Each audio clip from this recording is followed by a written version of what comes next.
Boa noite a todos.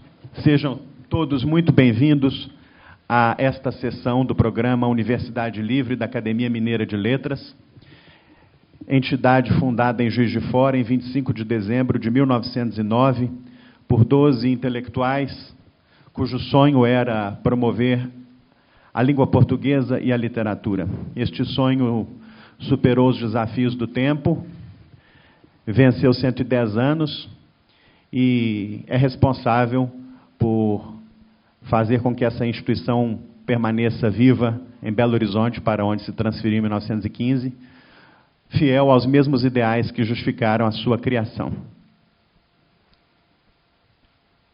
Nós, nesta noite, estamos realizando a terceira sessão do ciclo de conferências Direito e Literatura, um ciclo realizado em parceria com o Instituto dos Advogados de Minas Gerais e com a Academia Mineira de Letras Jurídicas. Na primeira sessão deste ciclo, contamos com uma conferência do professor Marcelo Galupo. Na segunda sessão deste ciclo, contamos com uma conferência do Dr. Álvaro Ricardo Souza Cruz, que aqui está. Hoje, aqui nos reunimos por um motivo duplamente especial.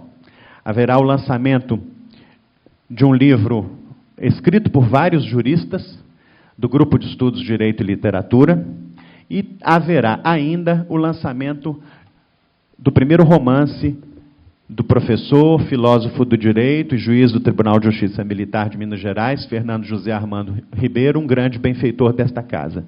Então, a alegria da Academia Mineira de Letras é dupla por esta razão. Eu, antes de passar a palavra ao professor Fernando, que apresentará os três colegas que integram esta mesa ao seu lado, eu vou me permitir, na segunda sessão que presido na qualidade já de presidente desta casa, vou me permitir aqui hoje inaugurar uma nova prática que eu aprendi na minha outra casa, o Instituto Histórico e Geográfico Brasileiro. Em todas as sessões do IHGB, no Rio de Janeiro, esta instituição que foi fundada em 1838, há a leitura das efemérides escritas pelo Barão do Rio Branco. Como esta casa vive de tradições, vive da memória e vive da história, eu vou me permitir também ler 2 ou 3 efemérides do livro das efemérides da Academia Mineira de Letras, organizado pelo nosso secretário-geral perpétuo, William José. Dia 23 de maio de 1937, Paulo Heffeld, romancista e historiador, elege-se como sucessor de Heitor Guimarães na cadeira de número 22. 1944, e todas as efemérides naturalmente se referem ao dia 23 de maio. 1944, falece João Alfonsos, ocupante da cadeira de número 9, patrocinada por Josafá Belo. Filho do poeta Alfonso de Guimarães, nasceu em Conceição do Cerro, hoje Conceição do Mato Dentro, e aos 16 anos já cultivava a poesia. Publicou A Galinha Cega, contos, 1931, Totônio Pacheco, romance, 1934, Rola Moça, romance, 1939, Eis a Noite, conto, 1943, e Pesca da Baleia, prosa, 1921, e reedição em 1942. 23 de maio de 1980, a Academia faz-se representar por seu presidente Vivaldi Moreira na solenidade de posse de Dom Marcos Barbosa como sucessor de Odilo Costa Filho na Academia Brasileira de Letras. No momento, pertencem à ABL os seguintes mineiros: Abigar Renault, Afonso Arinos de Melo Franco, Ciro dos Anjos, José Honório Rodrigues, Mário Palmério, Dom Marcos Barbosa e Otto Lara Rezende. 1996, o professor de língua portuguesa e membro do Instituto Histórico e Geográfico de Minas Gerais, Paulo Gomes Leite, pronuncia conferência na Universidade Livre, este mesmo programa, sobre o tema Os Apuros de um Maçom Português no século XVIII. Estas, pois, as efemérides de William José, referentes ao dia 23 de maio. Eu também vou me permitir abusar da paciência dos senhores para que compartilhem nesta noite comigo de uma alegria muito especial. Por 3 anos, fui o responsável por gerir o programa Universidade Livre da Academia Mineira de Letras, na condição de ser o reitor, que é a terminologia que se usa aqui. Agora, na função de presidente, manda o estatuto que eu nomeie, que eu indique um colega para o exercício desta função. E esta escolha recaiu sobre um dos mais premiados escritores mineiros, que está aqui ao meu lado, o escritor Luiz Gifone, nosso confrade aqui na academia, passa a desempenhar, a partir de agora, as funções de reitor da Universidade Livre, e eu peço aplausos de boas-vindas a ele.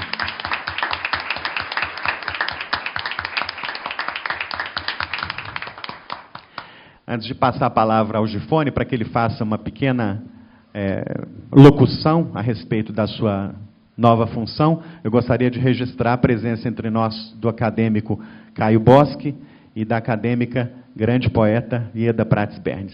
Luiz Gifone. Boa noite a todos. Obrigado, Rogério, pela indicação e também pela responsabilidade que você está me delegando aqui com relação à Universidade Livre. A Universidade Livre, ela, como vocês já viram, ela já existe há bastante tempo e ela se propõe a divulgar, como também a Academia Mineira de Letras, a nossa cultura, a nossa literatura e a língua portuguesa também. E, para ser bastante breve, o programa que o Rogério implantou durante a sua gestão, que foi justamente ampliar o escopo, a abordagem da cultura, e em especial da literatura, aqui na academia, eu acho que ele está enxuto, está bem. Ele só não fez mais porque nós temos um problema que toda entidade tem, que é uma questão de grana, de dinheiro, mas eu pretendo também continuar com a coisa fundamental, que eu acho que é a diversidade, a possibilidade da gente ter aqui dentro da academia abertura para todo tipo de manifestação cultural, com ênfase, evidentemente, na literatura. E agora mesmo nós já estamos tentando alinhavar o primeiro seminário, ou o ciclo de palestras, e eu quero ver se a gente consegue abrir para uma coisa que hoje faz muito sucesso, sobretudo entre os jovens, que é a literatura fantástica. Não me cabe dizer se a literatura me agrada ou me desagrada a literatura. Não, a universidade é livre. Para isso, nós temos que trazer aqui essas manifestações. Por que que a literatura fantástica faz tanto sucesso? Por que que teve tanta gente aí brigando para ver o capítulo final do GOT, Game of Thrones?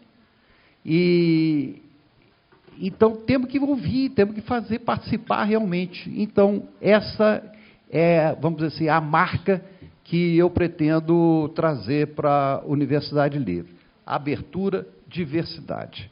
Com isso, eu espero contar também com a colaboração de todos, e se vier também na forma de dinheiro para a academia, que pudesse ser, isso seria extremamente importante, porque nos dias de hoje, como todos sabem, a cultura não é uma prioridade. Nunca foi e agora menos ainda.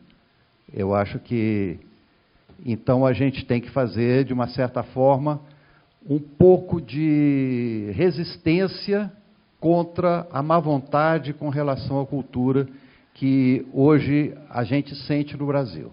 A cultura é importante, sem cultura nós não temos personalidade. O país perde a personalidade e, como bem disse o Bill Gates, que é um cara que todo mundo conhece, ele diz o seguinte: país que não tem cultura, país que não tem leitura, a história desse país será escrita por outro. E esse outro que escrever a história, põe lá dentro o que ele bem entender. Então, a Universidade Livre terá esse propósito durante a minha gestão aqui. E, uma vez mais, obrigado, Rogério, pela indicação.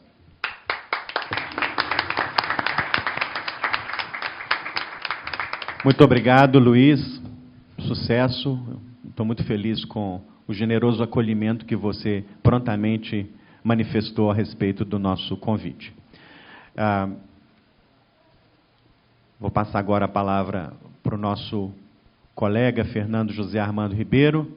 Antes, queria renovar o convite para que todos acompanhem a programação da academia no nosso site, nas nossas redes sociais, pela imprensa. No dia 31, na semana que vem, às 5 da tarde, sexta-feira, dia 31 de maio, faremos aqui uma sessão para celebrar o centenário de nascimento de um dos nossos confrades, o poeta Edson Moreira.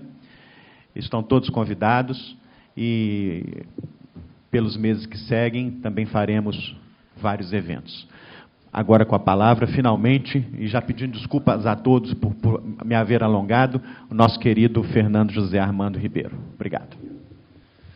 Boa noite a todos e a todas. Eu gostaria de começar as minhas breves palavras nessa noite, que eu prometo não chateá-los muito, e até em homenagem aí ao agradecimento da sua presença, né, de estar aqui nessa noite, uma quinta-feira tão bonita, né, uma noite tão aprazível, e fico feliz que vocês tenham feito essa escolha de vir aqui, né, ou triste que vocês não tenham tido nada melhor para fazer nessa noite também. Mas, de qualquer forma, os meus agradecimentos muito sinceros a essa instituição pela sua acolhida, o que faço na pessoa do seu presidente, meu caro amigo acadêmico Rogério Faria Tavares,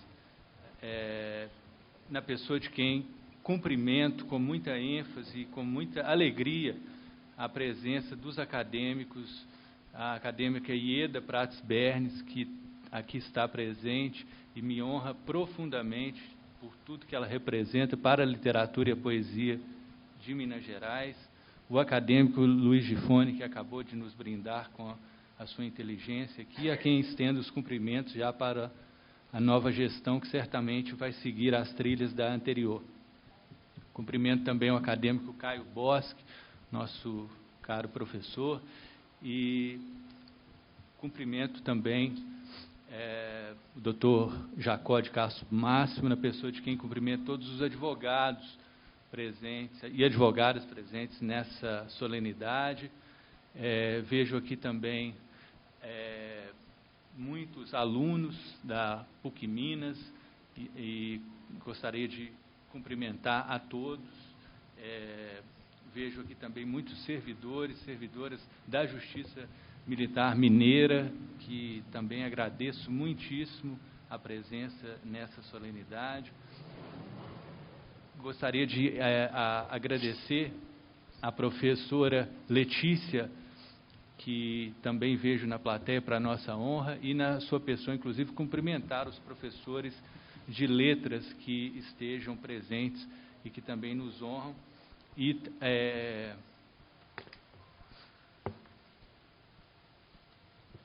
cumprimentar também os meus familiares que aqui estão, sempre trazendo o seu carinho, os meus pais, a minha esposa, a Mariana. Cumprimento a todos os magistrados e magistradas que aqui também se fazem presentes. Enfim, é uma noite de muitas alegrias, e não poderia também deixar de saudar os meus caríssimos colegas organizadores de livro, e os magistrados eu faço na pessoa do eminente presidente do Tribunal de Justiça Militar, que acaba de chegar, o juiz James Ferreira Santos. Muito obrigado pela presença. E cumprimento aos meus caríssimos Luciana, Bernardo, André, e, na sua pessoa, gostaria de cumprimentar a todos os que participaram dessas obras, né?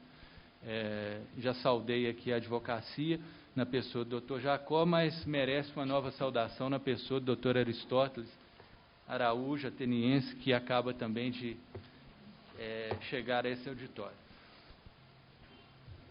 Senhores, senhoras, escrever é mesmo um infinito, imensidão a que se lançam aqueles que solitariamente sabem que nunca estão sós. Indefinível e fascinante, o ato da escrita tem se revelado marca fundamental do humano, uma tentativa de fazer prevalecer a memória e a imaginação sobre o esquecimento. Dos símbolos rupestres pintados nas cavernas, à complexidade da escrita literária, o escrever coloca-se como elemento sustentador e impulsionador não apenas da arte, mas de todo o conhecimento humano. Para mim foi, desde os tempos de garoto, um universo fantástico, capaz de conferir cores e matizes ao mundo em que vivia, que passava a existir em vívida harmonia com as leituras de obras literárias por meu pai. Aquelas narrativas deixariam marcas permanentes, e a leitura passou a significar, para mim, este processo mágico e misterioso mediante o qual nos deslocamos para outro tempo, vivemos outras vidas em distintos horizontes e tornamo-nos mais conscientes do nosso próprio eu. Aos 7 anos, publicaria meu primeiro livro, se é que assim podemos chamá-lo, então editado pela gráfica do Colégio Frotinha. Na verdade, apenas uma forma muito singela de expressar minhas emoções face ao impacto do filme E.T., de Steven Spielberg, que assistira então no cinema. Na adolescência, deixei-me fascinar pelo universo da poesia, e Drummond, Leminski, Cecília Pessoa tornaram-se permanentes companheiros. Com o primeiro, de modo especial, passei a manter uma relação intensa e ambígua, fruto do encanto e desafio na interpretação de muitos de seus versos.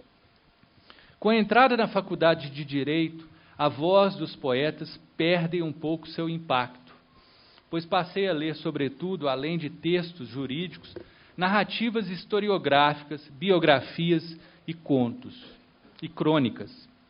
Mas foram também nestes tempos que redescobri alguns autores como Rubem Braga e Clarice Lispector, cuja leitura ainda hoje me mantém cativo, e sob a influência de quem me aventurei a escrever alguns textos em prosa curta. Contudo, à medida que avançava no curso, iniciavam os estágios, a linguagem jurídica passou a assenhorear-se cada vez mais de minha escrita. Hoje, olhando para trás, arriscaria dizer que, ao fazer o mestrado e doutorado em Filosofia do Direito, não era apenas uma carreira como professor que eu buscava. Afinal, ali teria espaço para escrever sobre temas humanos e existenciais mais amplos que aqueles usualmente tratados pela técnica jurídica. Por isso, talvez, causavam-me particular fascínio autores como Haroldo Plínio Gonçalves, Arthur Diniz, Gofredo Teles, Ricardo Fiuza, Luiz Alberto Vará e Roberto Mangabeira Unger. Todos, a seu modo, escritores que buscavam transcender os limites da linguagem jurídica. Seguindo o sábio conselho de meu orientador na UFMG, professor Joaquim Carlos Salgado, cursei disciplinas na Faculdade de Filosofia, onde tive o privilégio de ser aluno de mestres da envergadura de Henrique Cláudio de Lima Vaz, cujo jeito simples de ser era proporcional à magnitude de seus conhecimentos. Nesta época, descobri e redescobri uma série de autores que marcam minha vida. Porém, não havia encontrado ainda uma forma de conciliar o pensamento jus-filosófico ou jurídico com o universo literário. A escrita jurídica me parecia bastante distinta da literatura. Foi apenas nos Estados Unidos, onde estive fazendo uma pesquisa na Universidade da Califórnia, que comecei a desvelar caminhos para interseções que conferiram a mim e à minha escrita uma nova identidade.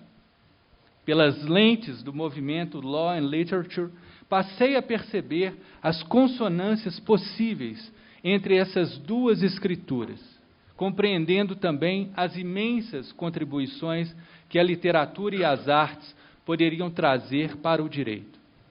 De volta ao Brasil, mantive a prática de tais experimentações e, em minhas aulas, procurei sempre conjugar a leitura paralela de textos jurídicos e textos literários, o que, para minha grande e satisfatória surpresa, gerou mais encantos e maior receptividade do que eu mesmo havia imaginado, como podem testemunhar alguns alunos aqui presentes hoje, né, por mérito da literatura e não por meu mérito, claro. Passei a perceber também que a própria realidade processual não poderia ser vista fora do âmbito narrativo, compreendendo com Benjamin Cardoso, uma das importantes vozes do movimento Direito e Literatura, que a causa da justiça seria melhor servida se os juristas mais se esmerassem no cuidado para com a linguagem. É que, sendo o direito uma das principais manifestações históricas da cultura, deve estar atrelada a um permanente e amplo movimento de interlocução com os diversos elementos da vida humana.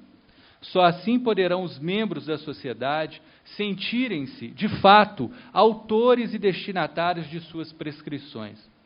Dessa forma, tanto por incidir normativamente sobre a realidade, quanto por fazer-se reflexo dessa mesma realidade que pretende regular, o direito é um dado sobre o qual se volta, explícita ou implicitamente, grande parte do acervo cultural da humanidade.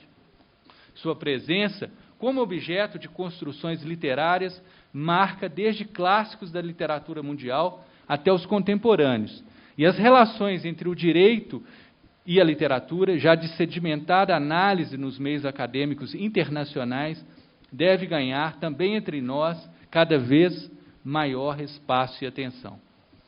Ler o direito por meio da arte é vê-lo crivado pelo tempo cairológico, liberto do jugo artificial de Cronos. É torná-lo promessa de um amanhã que se abre e não se deixa aprisionar por dogmatismos ditados pelo ontem. Dogmatismos que decorrem não apenas de normas, mas de pressupostos e pré-compreensões momentaneamente compartilhados. Paradigmas que a vaidade dos homens insiste em crer definitivos. A arte é o local do deslocamento profundo, o manejar de utopias realizáveis, pois o seu espaço é sempre aquém ou além deste que cotidiana e rotineiramente nos contém. Não se trata, porém, de simples fantasia, mas realidade de um agora que ouse assumir-se presente. Não mais refém de condicionamentos pretéritos, nem de um ingênuo futurismo que com a história pretende romper. Seu espaço é o agora, como ágora do tempo que se irrompe, abre e voa ao sabor de palavras que constroem destinos. Ágora que nos convida a ali estar, ser, permanecer, por um tempo que transcenda e recrie os limites a que estamos convencionalmente atrelados.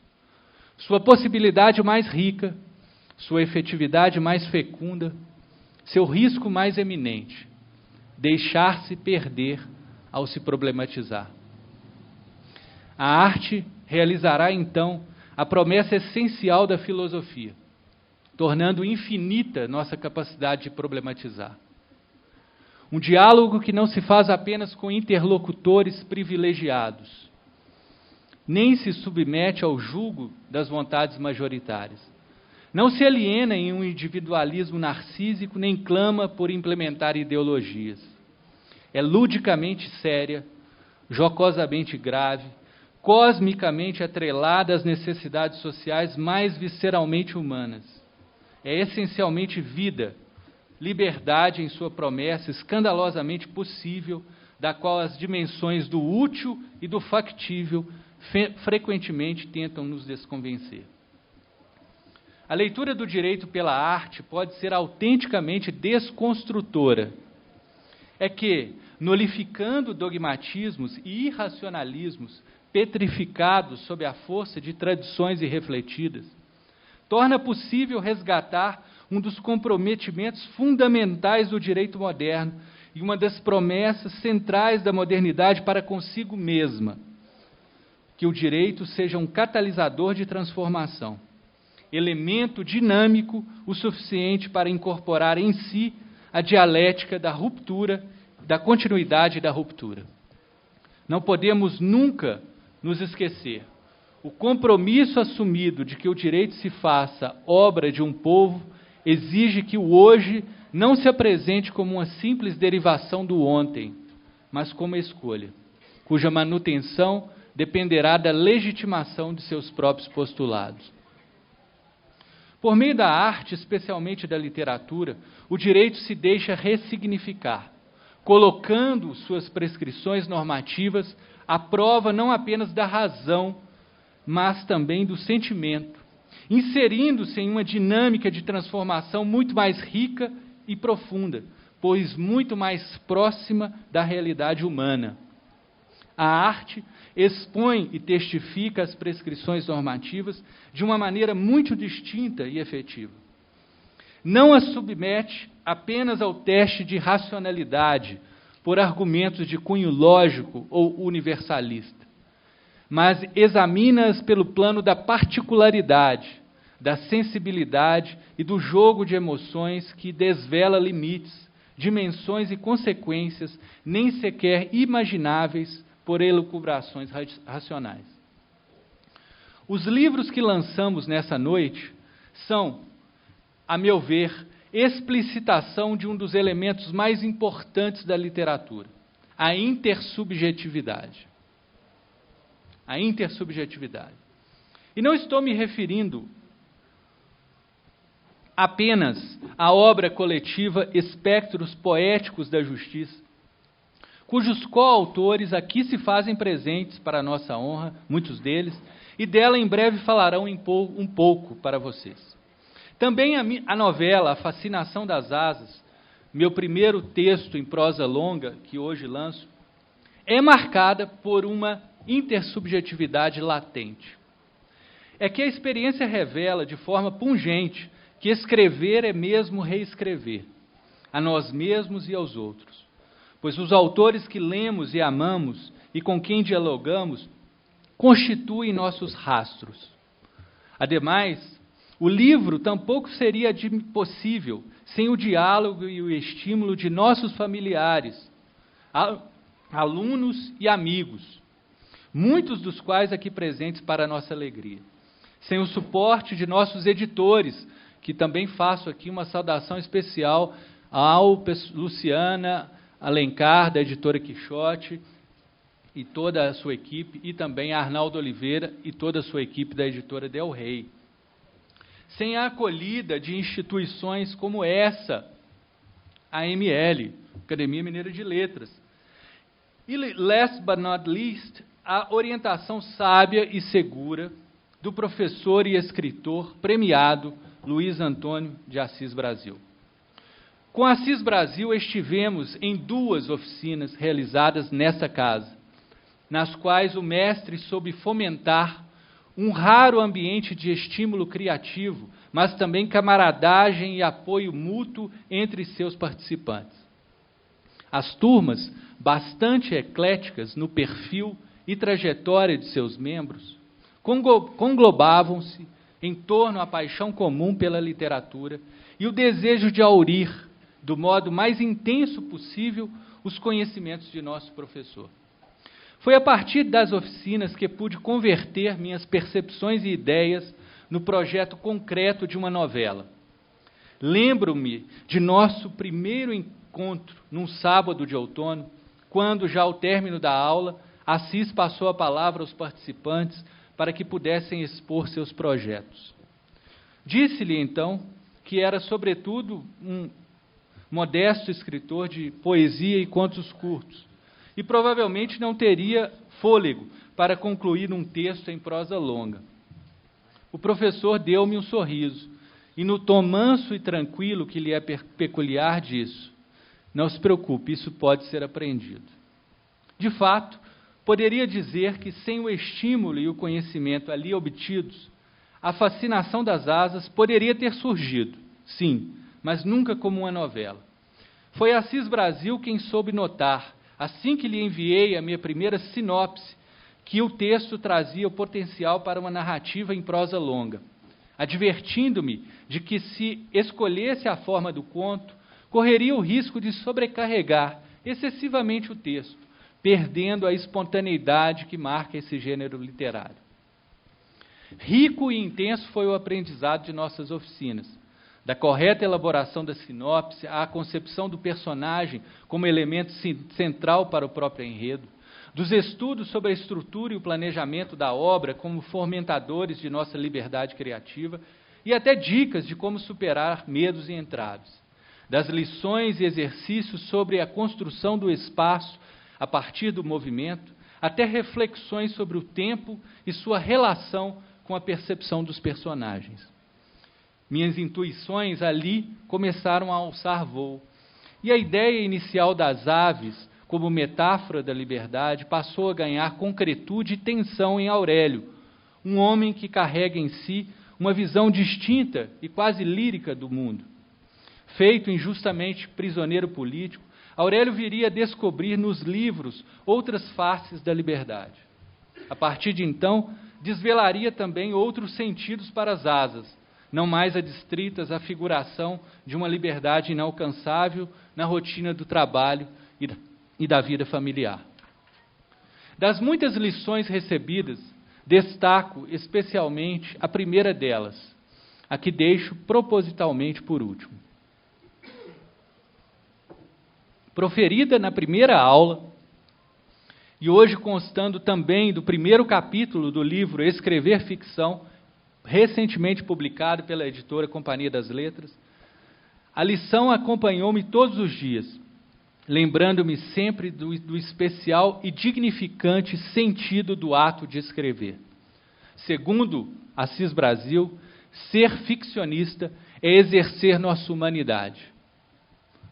De fato, sendo marcada por uma linguagem que não se reduz à relação lógica sujeito, objeto, predicado, a literatura é capaz de dizer sem afirmar, e tanto mais se aproxima da verdade, quanto menos tem a pretensão de sustentá-la. Por não trazerem pretensões veritativas, suas construções passam a incluir também o lado oculto, não dito e diversificado das coisas, tornando mais efetiva a possibilidade de seu desvelamento. Diferentemente da linguagem do conceito, de que se valem a técnica e a ciência, a literatura ilumina sem ofuscar e permite que os elementos se manifestem numa pluralidade infinita de sentidos. Assim é que, a partir de suas leituras do poeta Hölderlin, Heidegger pôde postular uma nova possibilidade de pensamento que se aproxima do discurso literário, concebido agora como uma nova atitude existencial humana, que extrapola as significações habituais, aproximando-as de um mais autêntico habitar. Diz o filósofo da Floresta Negra, numa frase que é, a meu ver, atualíssima, apesar de escrita há tantas décadas. Sabemos demais e acreditamos com demasiada rapidez no que sabemos. Talvez por isso nos seja tão difícil adquirir familiaridade com uma questão nascida da verdadeira experiência. Para que isso aconteça, é preciso poder espantar-se diante do simples e assumir esse espanto como morada. Talvez por isso a literatura seja um dos espaços de maior concretude humana, onde as ondulações da vida podem ser percebidas livres das máscaras com que tentam encobri-la todos os dias, os clichês e lugares comuns que marcam de forma acentuada a retórica política e midiática. Bem como soube expressar a poeta portuguesa Sofia de Mello Breiner Andressen, uma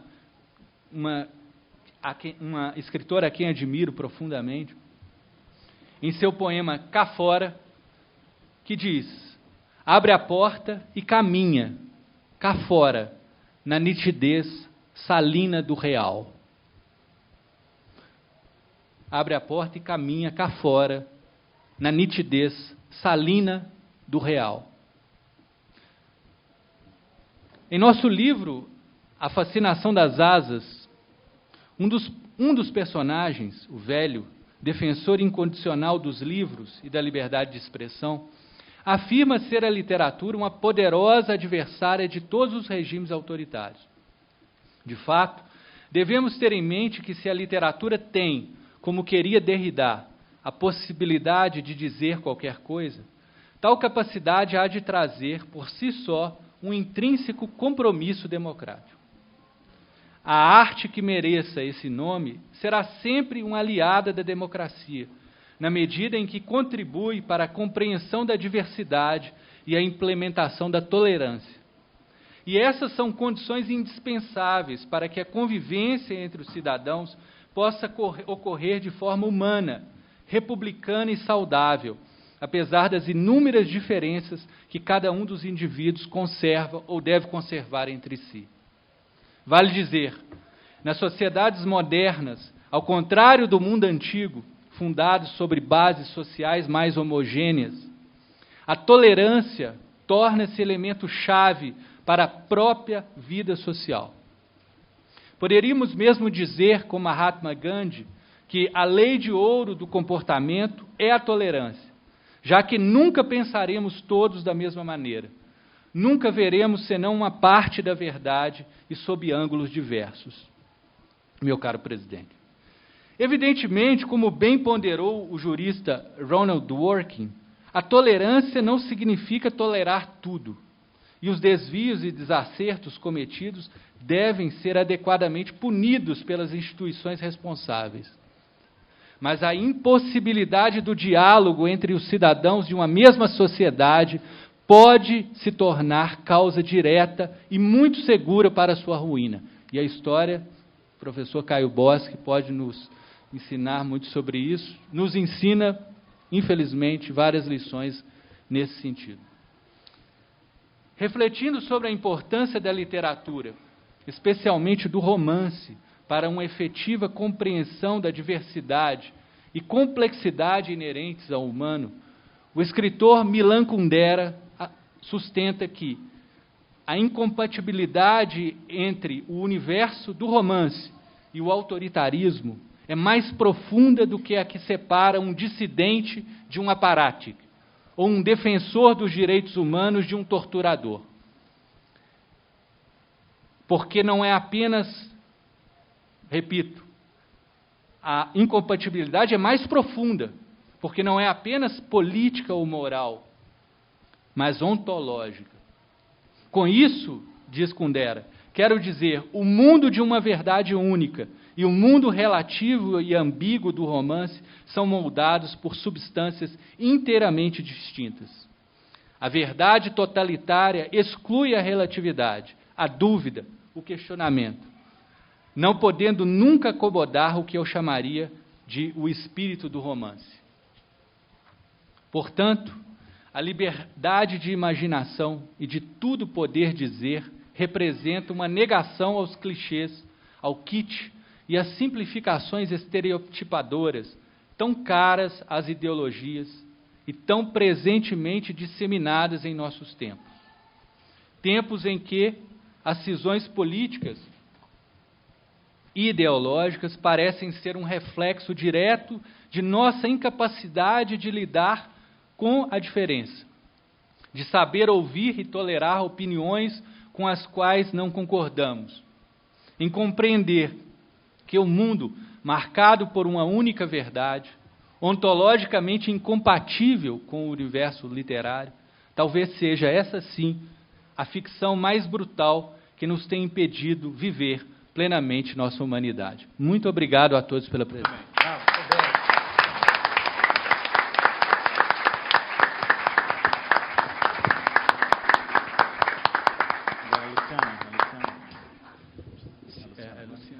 Eu queria, antes de passar a palavra para a professora Luciana, registrar entre nós a presença do presidente emérito desta casa, acadêmico Olavo Romano.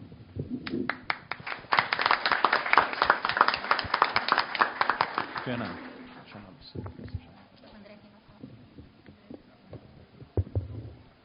ok. Boa noite. Bom, senhores, então, como eu disse, nós estamos aqui hoje num evento duplo. Nós estamos lançando a minha novela, né, que eu falei brevemente aqui sobre esse processo de elaboração dela, e o livro Espectros Poéticos da Justiça, que foi organizado por mim e pelo professor André Eloy. Foi um livro que foi, na verdade, gestado em aulas nossas, aulas que eu conduzi, né, como professor no doutorado da PUC Minas, e muitos dos autores do livro são nossos alunos, para minha grande alegria, inclusive hoje o professor doutor André Eloy, que foi também participante dessa turma na época, e também o professor Bernardo, o professor Rafael Navar, que aqui se encontra, e muitos outros participaram como alunos, né, que, na verdade, alunos que fizeram realizar em mim aquela fala de Guimarães Rosa, né, que diz que mestre é aquele que, de repente, aprende, né? Mas, de fato, eu conduzi essas jornadas, e hoje, com muita alegria, vejo realizado esse projeto, que foram um aperfeiçoamento dos papers, das monografias apresentadas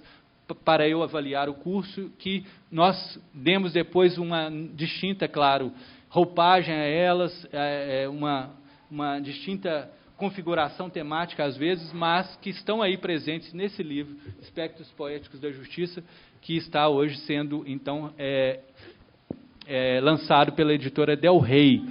Então, eu vou aqui passar a palavra a meus colegas coautores do livro, e começando pelo professor André Eloy, que participou, foi me orientando, inclusive, no mestrado, e participou dessas turmas e me ajudou enormemente também na organização desses trabalhos. Depois falará o professor Bernardo Nogueira, que foi também meu orientando, né, de doutorado, participou dessa turma, né, Bernardo? E também com quem já temos aí uma produção já relativamente extensa, né, de trabalhos conjuntos.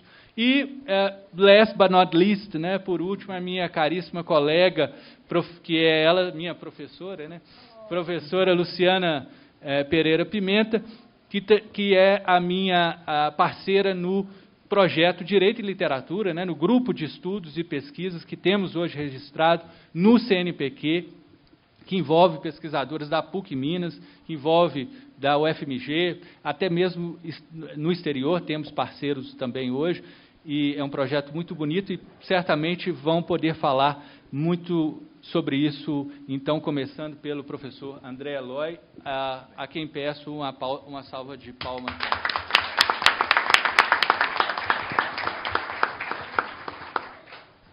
Boa noite a todos e todas presentes, né?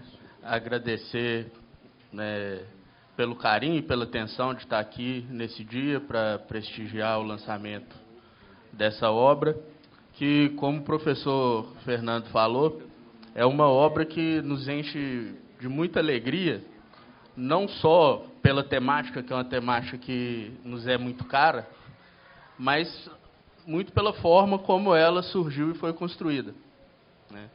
Porque, como o Fernando disse, ele, ao nos guiar nas aulas, né, do doutorado sobre Direito e Literatura, ele acabou conseguindo, né, nos trazer todos, né, aí que vários colegas presentes, cada um estudando determinadas linhas teóricas do direito e se aprofundando em determinados caminhos, e muitas vezes a gente não conseguia se encontrar nisso.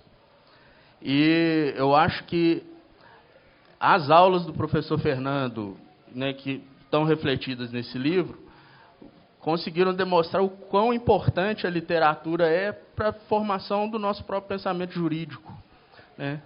Que, através da literatura, vários posicionamentos, pensamentos e teorias diferentes que todos nós né, ao longo de mestrado, doutorado, nos aprofundamos tanto e às vezes vamos nos afastando, às vezes parecendo que nossos pensamentos são inconciliáveis, né, a literatura acabou trazendo toda essa distância para uma proximidade que nem eu mesmo esperava, né?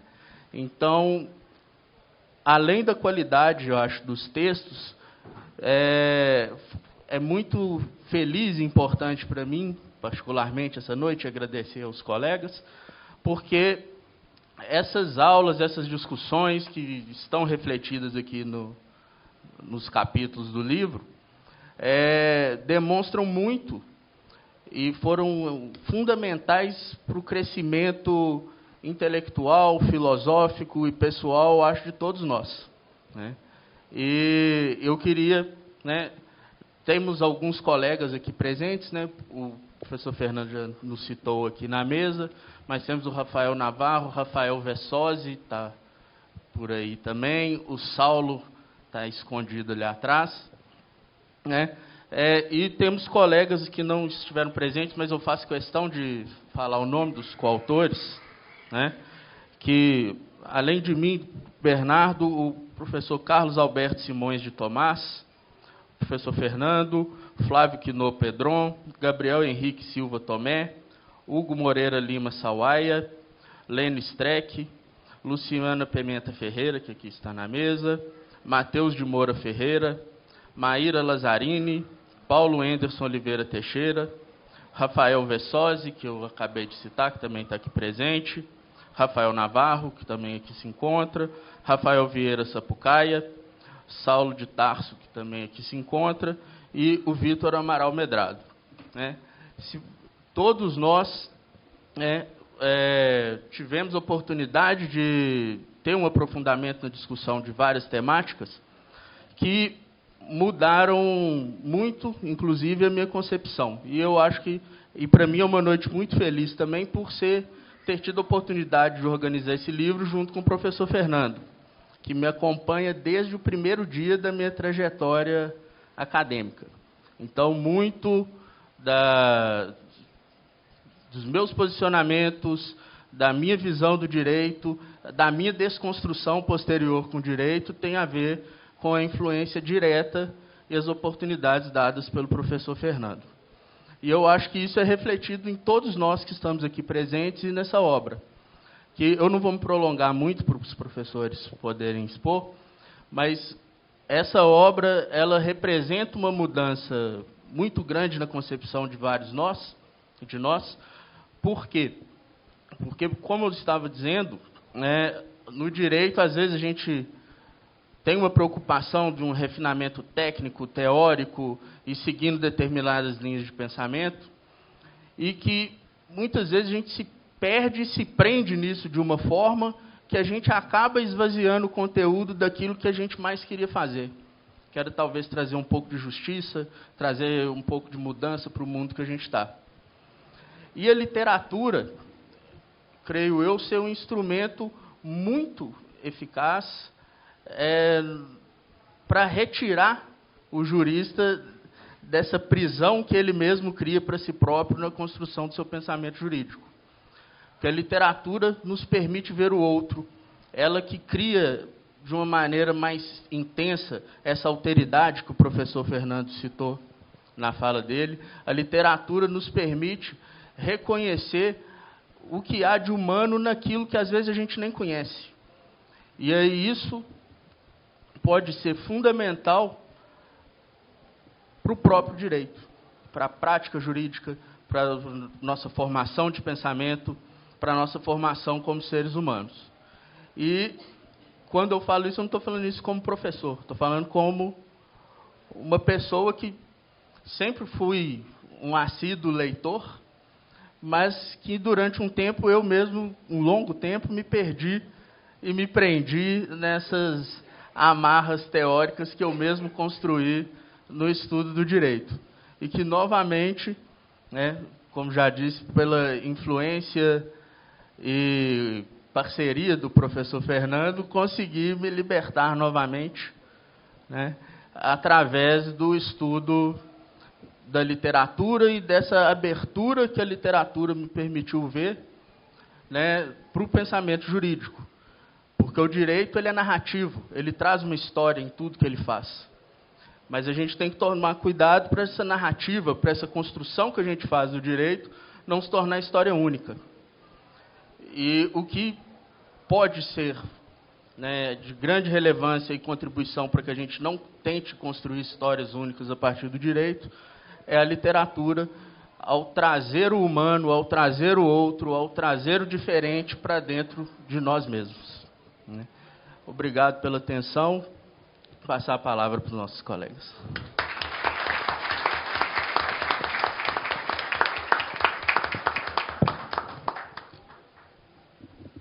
Professor Bernardo. Antes de o Bernardo falar, Bernardo, eu queria só registrar a presença, para nossa profunda honra, do Dr. Luiz Carlos Abrita, presidente da Academia de Letras do Ministério Público, do Dr. Sérgio Abrita, nosso caro membro do Ministério Público, procurador e escritor, do meu caríssimo colega juiz Rubio Paulino Coelho, para nossa grande alegria, do desembargador Jaime, do Tribunal de Justiça de Minas, do desembargador Pepe Chaves, nosso caro amigo do Grupo de Juízes Poetas, do caríssimo doutor Rodrigo Araújo, que é o coordenador da escola da AGU, e também do doutor Ronaldo Correia, meu caríssimo tio e membro da Academia Mineira de Medicina. Bom, muitíssimo boa noite a todas e a todos. Eu queria cumprimentar a mesa no nome do presidente, Rogério Tavares,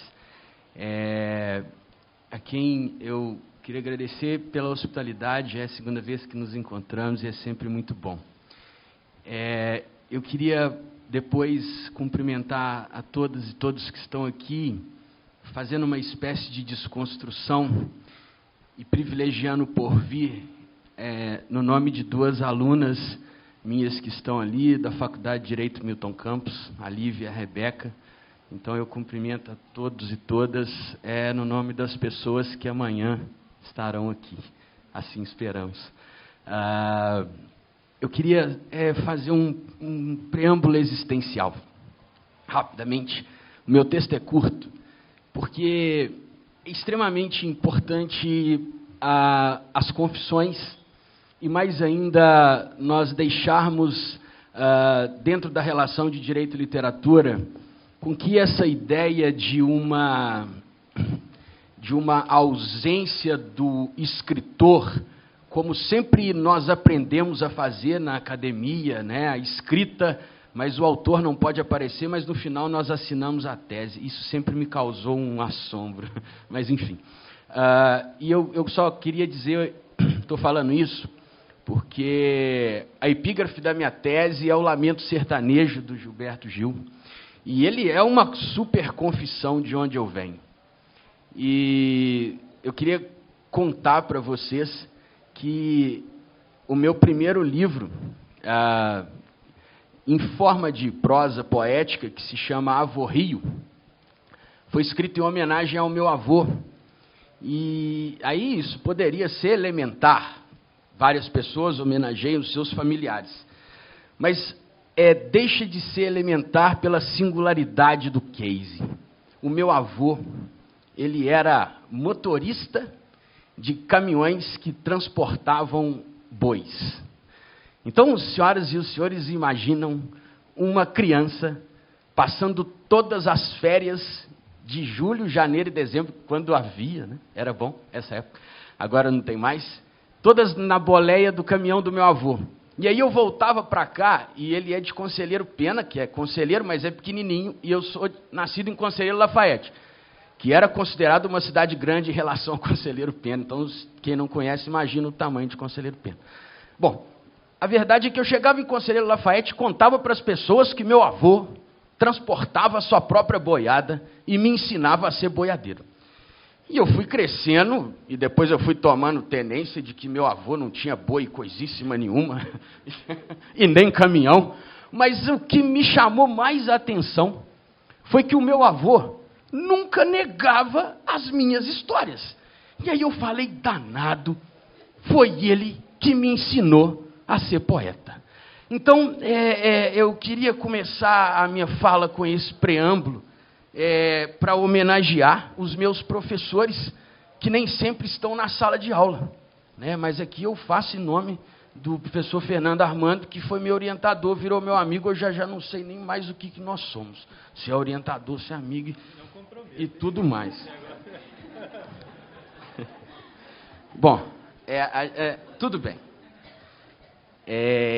Sem comprometimentos, eu queria sempre... Eu assumi, então, esse compromisso com meu avô, de todas as vezes que eu fosse falar de literatura ou de poesia, eu lembrasse a memória dele, porque sem ele eu não teria descoberto que eu posso inventar. Né? Então, eu acho que esse é o grande caso da vida. E aí, para falar das relações de direito e literatura, eu inventei... Fernando, será que essa sirene aí é para nós não nos comprometermos? Muito bem. Muito bem. Então, eu peço licença a vocês, todos, para poder fazer essa leitura singela, que, na verdade, é a melhor maneira que eu tenho de me relacionar com os seres humanos, porque quando nós estamos defronte da folha em branco, nós não temos como escapar da folha em branco. E aí nós, quando não escapamos da folha em branco, fugimos para dentro dela. Vamos a isso. Folha em branco, que agora é uma tela em branco, né, doutor? O texto se chama Texto de uma Nota Só. E a epígrafe dele é do autor que eu estudei no meu doutoramento, Jacques Derrida, e é uma das melhores frases já escritas na história da filosofia. Um ato de hospitalidade só pode ser poético. De um lance só, remeto a Derrida e ao meu professor de sempre, Antônio Castanheira Neves, àquele por nos doar essa bela frase, a este por me ensinar que a trajetória intelectual é aquela da qual não mais nos conseguimos desvencilhar. Ouço agora o badalo da torre da Universidade de Coimbra a me dizer da hora da aula, as quais, naquelas terras, iniciam com o pontual atraso de 15 minutos, o famoso quarto de hora acadêmico de Coimbra. Mesmo tempo que me foi concedido para falar aqui nessa noite de outono. Não foi, André? O André, 15 minutos. Bom, já estou atrasado. E pasmem, ainda estou no segundo parágrafo de um texto que eu previa escrever em 5. Mas eu dizia acerca de uma noite de outono em que nos reunimos em torno de um livro espectral acerca das relações entre direito e literatura, e que traz no título essa palavra tão por demais interessante e que, por um lance de dados, favorece o trilho que agora lhes convido a caminhar. Prometo, eu quase não irei me demorar. Acaso não fora o próprio Derrida que inseriu o termo estranho para nos dizer da literatura? Estranha à institucionalidade por força de sua inventividade congênita. Estranha a si mesma por força de sua dimensão lançada ao porvir, ao outro. Estranha ao mundo, vez que sua própria transcendência.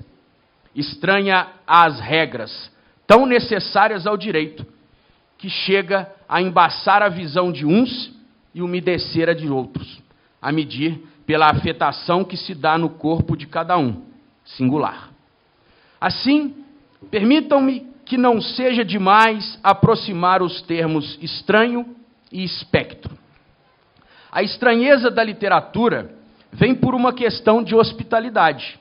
Ou seja, seguindo Derrida, aquele ou aquilo que vem só pode acontecer na dimensão do inesperado, daquilo que não pode, não deve ser antecipado pela nossa vontade aprisionadora.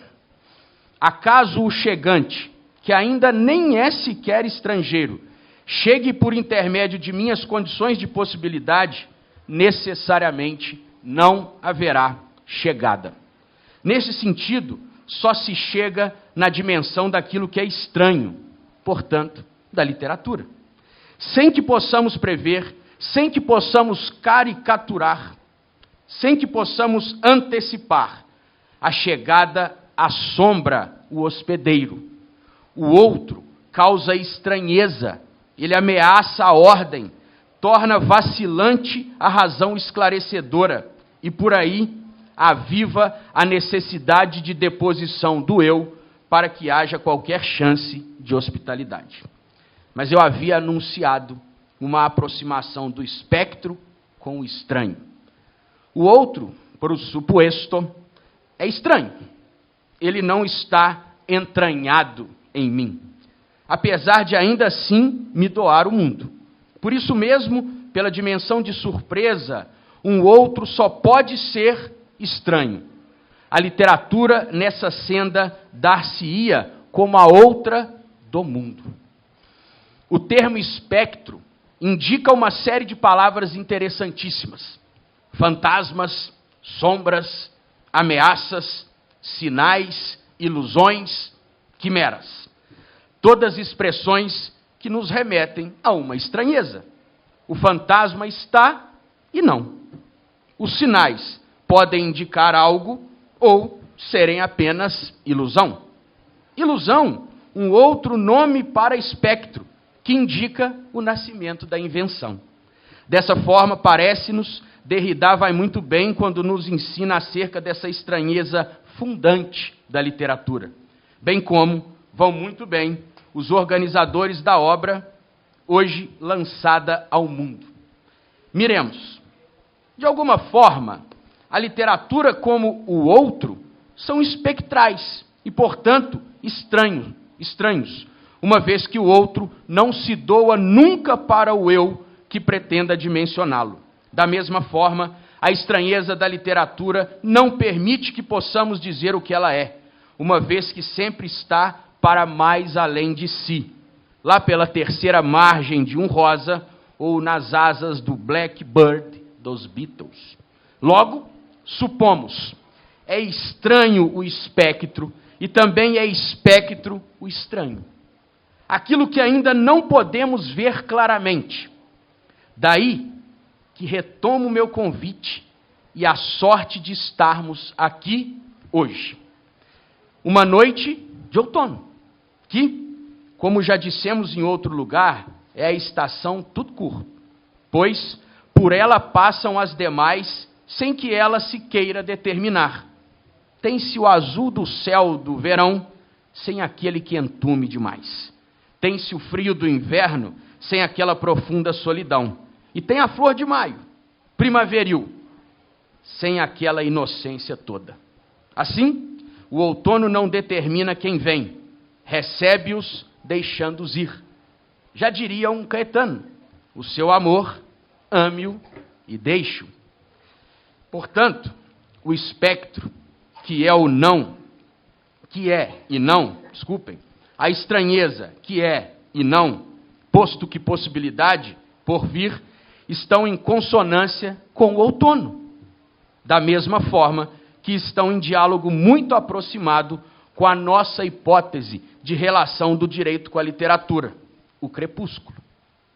Dele partirei para o fim do meu texto, porém, mantendo-me nele, para bem daquilo que só sei dizer de cor, do coração.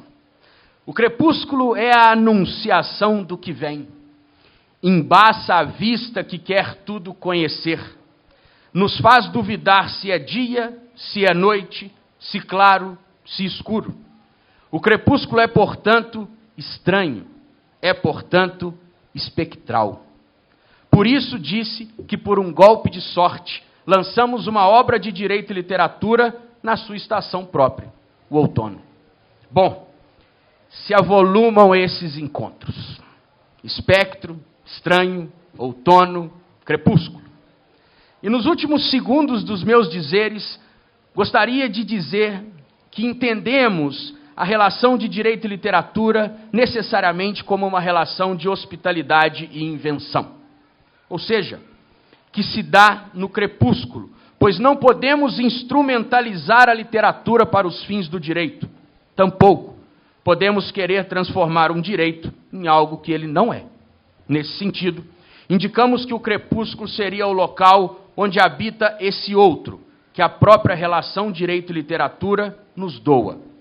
Assim, sempre que houver esse quiasma, direito e literatura, recorreremos ao crepúsculo, para que não totalizemos a vinda do outro e, portanto, impeçamos qualquer chance do movimento, que por questão conceitual é travessia. Aliás, travessia é outro termo que se junta a espectro, estranho, outono, crepúsculo, mas que não irei andar, para que o outro não cesse de vir. Impossível, como a justiça que esses diálogos poéticos pretendem poetizar. Muitíssimo boa noite, obrigado.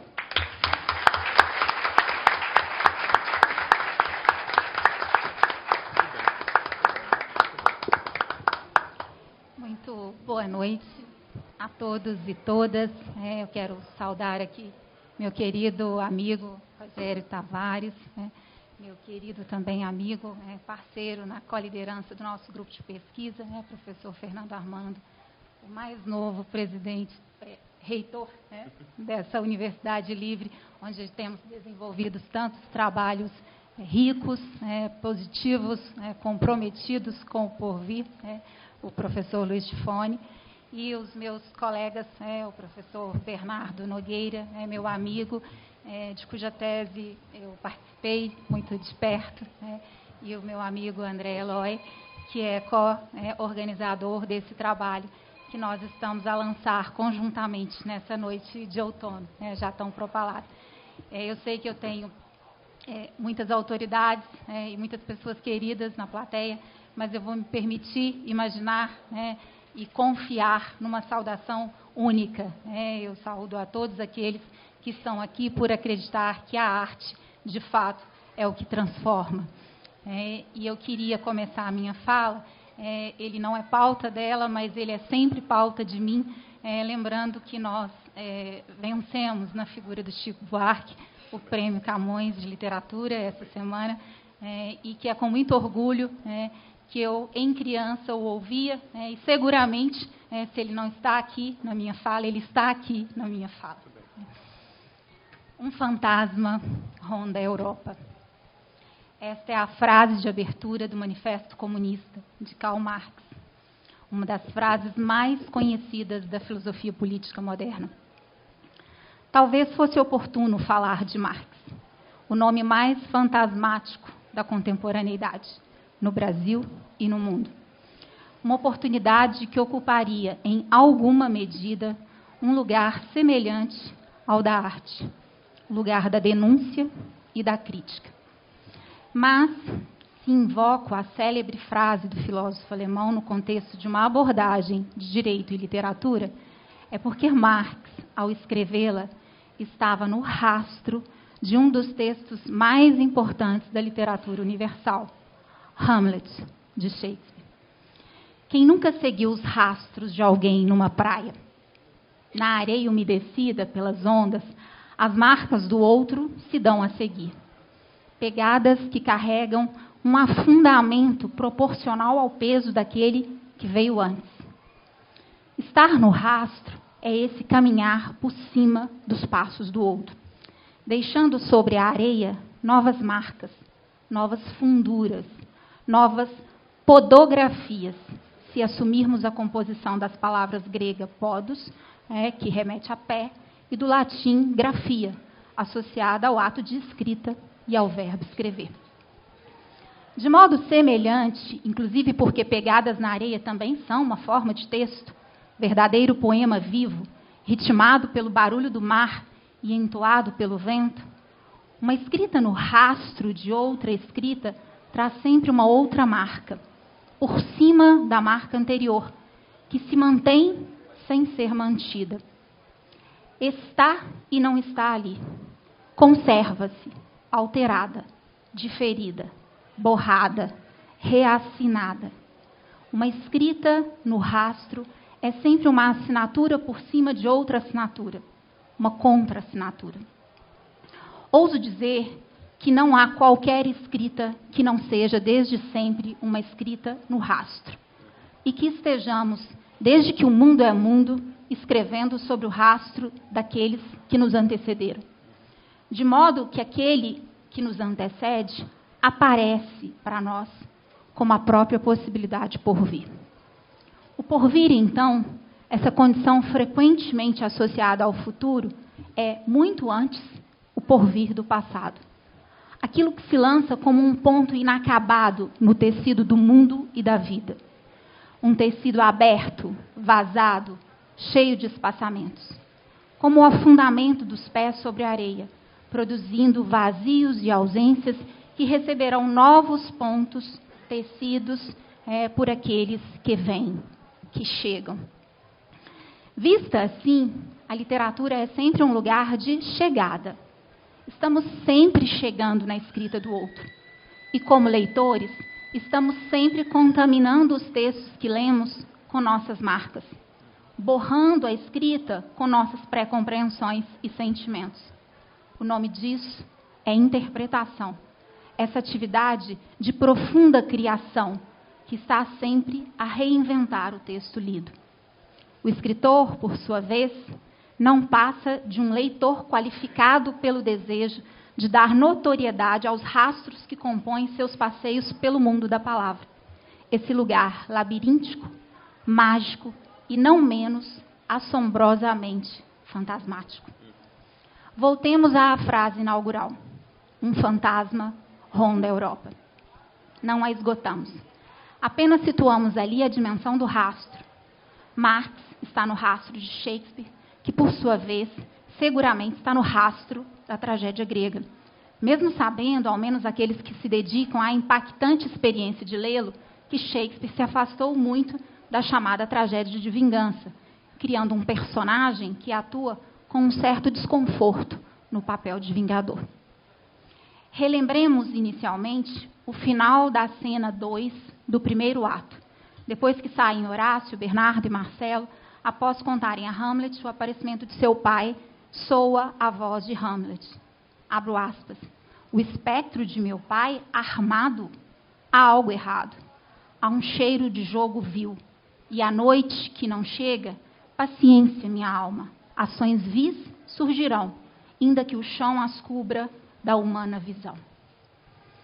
Depois da cena 5, quando entram em cena Hamlet e o espectro, Hamlet, aonde vais me levar? Fala, não vou além. Espectro, escuta. Hamlet, sim. Espectro, já é chegada a hora em que os fogos sulfúricos e tormentosos eu hei de retornar. Hamlet, ah, não, pobre fantasma. Espectro, não te apiedes de mim. Presta muita atenção ao que eu agora vou revelar. Hamlet, fala que eu estou pronto. Espectro, e também para a vingança, assim que me escutares. Hamlet, o quê? Espectro, sou o espírito de teu pai, fadado por certo, ter-me a andejar à noite, e recluso de dia a jejuar entre os fogos, até que o tétris crimes feitos em meus dias queimem e se depurem. De nossa parte, estamos no rastro de Jacques Derrida, o filósofo que dedicou sua vida e seu fazer filosófico a uma produção textual que só pode ser trilhada assumindo-se os rastros da literatura e da história da filosofia ocidental sobre os quais ele atuou. Refiro-me, em especial, à herança deixada com o livro Espectros, de Marx. Neste livro, Derrida nos mostra como a noção de espectro se compreende por essa de fantasmaticidade. O espectro é um fantasma. Aquele que, embora esteja morto, aparece-nos como se vivo estivesse, ou reivindicando vida. Uma imagem que não é só uma imagem, mas que assume um corpo, a densidade de um corpo, a armadura de um corpo que fala. O fantasma sempre fala àquele a quem aparece, mesmo quando permanece em silêncio. Em silêncio, a voz do fantasma passa pela voz, consciente ou inconsciente, daquele que o recebe, atuando sobre o espaço-tempo de um vazio. Em Hamlet, um fantasma que se apresenta como espírito de seu pai aparece para lhe pedir que vingue os crimes cometidos em seus dias. E esse fantasma o assombra ao longo de toda a tragédia, de modo que, mesmo estando morto, resta vivo. O espectro é uma experiência de restância e retorno. O fantasma retorna em razão daquilo que o assombra, e retorna assombrando. Toda a escrita é um retorno. Um retorno no rastro daquilo que aparece para nós, conversa com nossos desejos, nossos sonhos, nossos medos, ou que, não aparecendo, queremos que apareça, que venha à tona, que ganhe o corpo, que espelhe por nós. Assim, falar em espectros poéticos da justiça, no campo do direito e literatura, é falar do fantasma da justiça. Ela que, estando morta, desde sempre habitando a órbita do impossível, aparece e retorna, assombrando cada um de nós e, de maneira muito especial, o direito. Um espectro que clama a ele que a vingue, que vingue tudo aquilo que no mundo a impede de atuar. Leia-se vingar o seu atuar, o seu compromisso com o mundo e com a vida, a memória dos que lutaram para o que no mundo vive. Um compromisso com a justiça. Um compromisso que conduz a vida para além da vida presente, ou de estar presente efetivamente. Um compromisso do direito com a sua própria sobrevida. É sobre isso que falamos. É sobre a vida. É sobre a sobrevida. Uma expansão para além da morte. Aí onde a literatura nos mostra a vida daqueles que, estando mortos, continuam vivos entre nós. Eu vou me permitir fechar essa fala, invertendo essa ideia de fazer uma apresentação de mim mesma. Eu falo aqui do lugar de professora, mas seguramente do lugar de poeta. E eu vou me permitir fechar, encerrar isso, fazendo a leitura do meu poema Porvir. A minha escrita poética é toda ela muito contaminada por essa relação com a vida. Talvez vocês me perguntem, eu falei dos espectros e falei da justiça, ficou faltando os poéticos. É porque eu acredito de fato que o poético, ou aquilo que é da ordem da poesia, diz respeito a um modo de ser e estar no mundo, diz respeito ao que fazemos, a quem somos, a quem reivindicamos, e a assinatura que queremos deixar no mundo em relação dos nossos feitos. Então, a minha crença no poético é a crença nisso que estamos aqui a fazer. Porvir. Escrevo para marcar o que acontece e o que não acontece. A própria escrita é um acontecimento, um corte na existência, uma violência, um presente que se inscreve na memória. Escrevo a memória, na memória, não para a memória. A fixação do fim elide o princípio. Escrevo por princípio, um fim em si, uma herança, escolhida e plantada, acolhida e lançada. Sinto e pressinto, vejo o invisível, toco o intocável, inalo o ar de dentro, ouço a música antes da palavra. A palavra assalta minha nudez. A escrita habita em mim e me transgride. A poesia desloca a mim e ao mundo. E o porvir se põe, desde já, no rastro. Muito obrigada.